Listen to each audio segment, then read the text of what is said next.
सद्गुरुनाथ महाराज की जय। जप विज्ञान।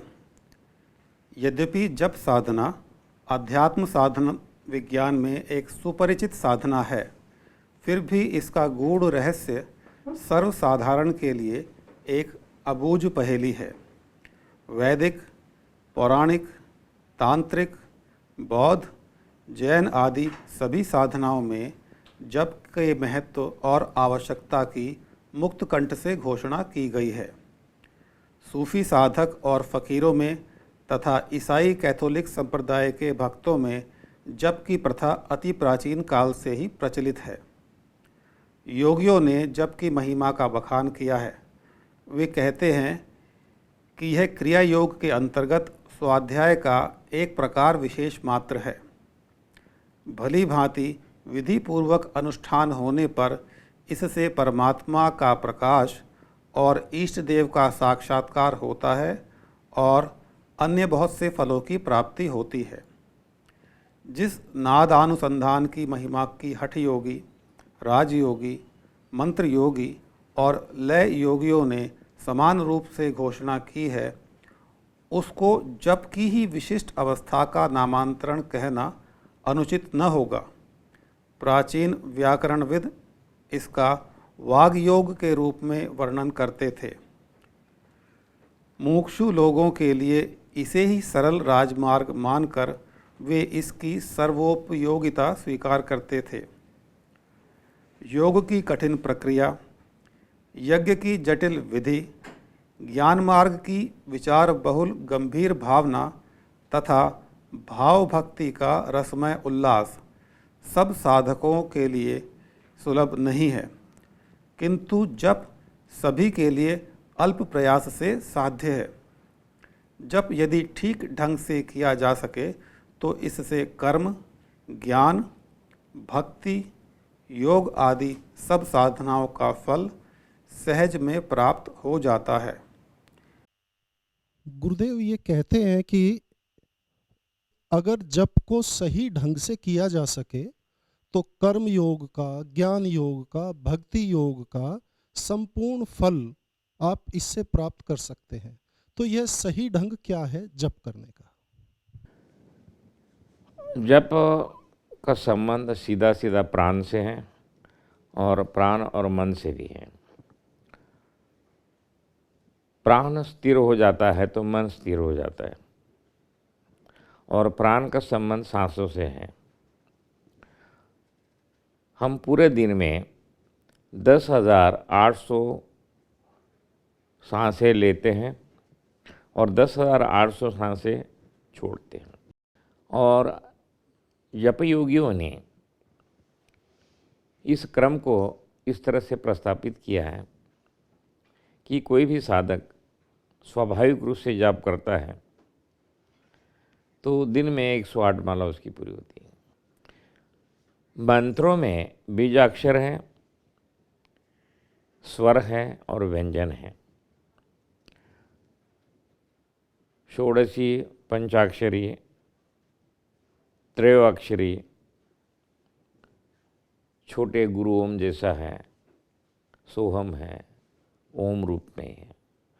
तो और अलग अलग मंत्र हैं जिनका जप किया जाता है। परंपराओं भेद से और अलग अलग धार्मिक भेद से भी अलग अलग मंत्र का जाप किया जाता है।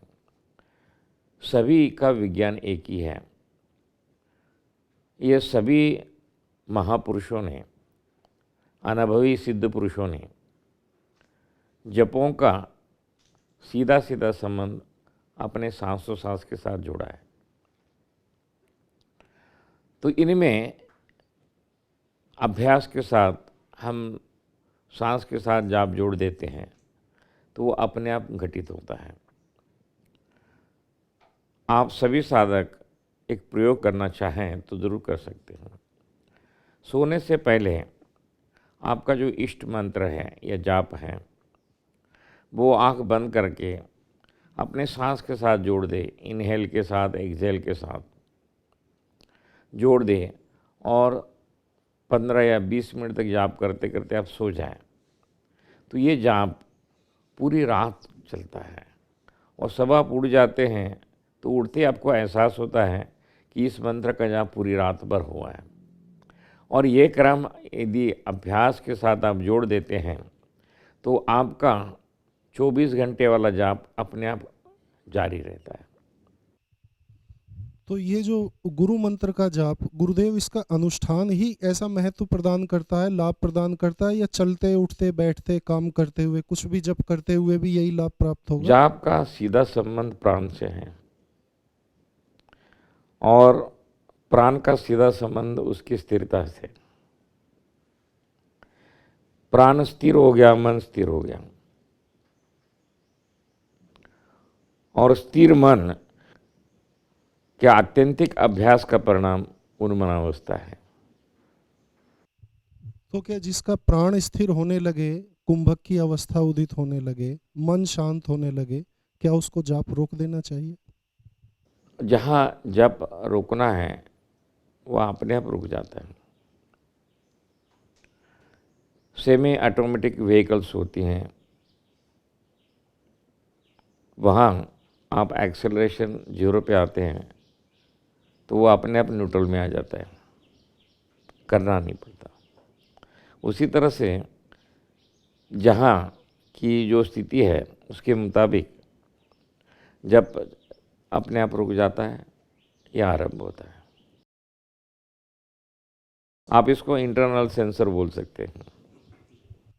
सांस स्वाभाविक रूप से चल रही है, उसमें प्राणी का कोई प्रयास नहीं होता।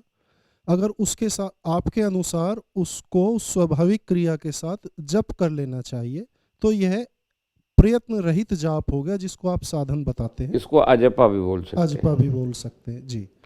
एक जाप हमारे अंतर घटित हो रहा है, वो जाप है हंस। ठीक है, इसमें हंस में क्या हो रहा है कि हम अहम को अंदर ले रहे हैं। जो पैदा होता है वो बच्चा हंस का ही जाप करता है और उसको समझ आती है या उस पर कृपा होती है तो ये हंस उल्टा हो जाता है और सो हम होता है। सो अंदर आना शुरू हो जाता है, हम बाहर जाना शुरू हो जाता है। और ये स्वाभाविक रूप से चल रहा है तो इसको अजपा कहते हैं। और ये जो चल रहा है उसको सिर्फ आप सुनते रहते हैं, उतना भी पर्याप्त होता है। परा में पहुंचने के पश्चात ये अजपा का स्पष्ट रूप से हम अनुभव करते हैं। इस जाप का परिणाम नाद को पैदा करता है और प्रकाश को भी पैदा करता है।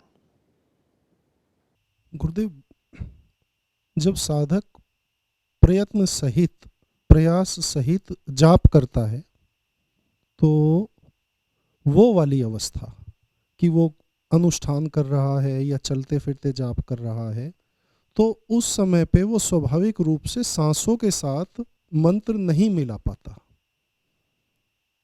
लेकिन काम करते हुए, चलते फिरते, उठते बैठते, यह जाप भी उसको उसी तरीके से फल प्रदान करता है।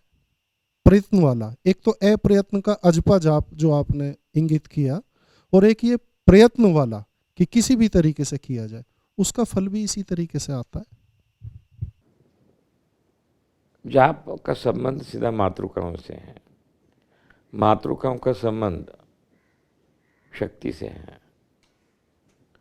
शक्ति का निर्माण एक बार होने के पश्चात उसका कार्य अपने आप आरंभ होता है। आपकी 2000 की नोट जो है, कोई भी इस देश का बाल बच्चा बुजुर्ग से लेके विदेशी तक लेके जाए तो उसके ऊपर निर्धारित उसका जो मूल्य है वो उतने मूल्य की चीज़ें आपको 100% मिल जाती है। विदेशी को भी मिल जाती है, छोटे बच्चे को भी मिल जाती है, अंध है उसको भी मिल जाती है, अपंग है उसको भी मिल जाती है, बुजुर्ग को भी मिल जाती है। उसी तरह से मातृकाओं के माध्यम से निर्माण ऊर्जा सभी के लिए एक जैसे कार्य करती है। जो आपका संबंध मातृकाओं के कर्षण से है,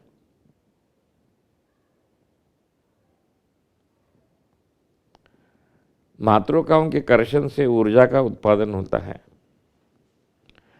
ऊर्जा के कर्षण से नाद और प्रकाश पैदा होते हैं और यही जाके आगे हैं आपके साक्षात्कार के लिए वातावरण का निर्माण करते हैं। अनाहत नाद 9 किस्म के हैं, प्रकाश भी कई किस्म के हैं और अंतिम प्रकाश के रूप में हम नील प्रकाश को या नील बिंदु को विशेष रूप से महत्व देते हैं। संतों ने इस नील के बारे में बहुत बड़ी चर्चाएं की हैं। संत कबीर के साहित्य में इसका बहुत बड़ा प्रकाश है। महाराष्ट्र के जितने भी संत हुए हैं, संत तुकाराम हैं, संत एकनाथ महाराज है, ज्ञानेश्वर महाराज हैं, इन्होंने भी ये सगुण साकार अनुभूति का वर्णन बिल्कुल सुंदर भाव में किया। नित्यानन्दं नमाम्यहम्।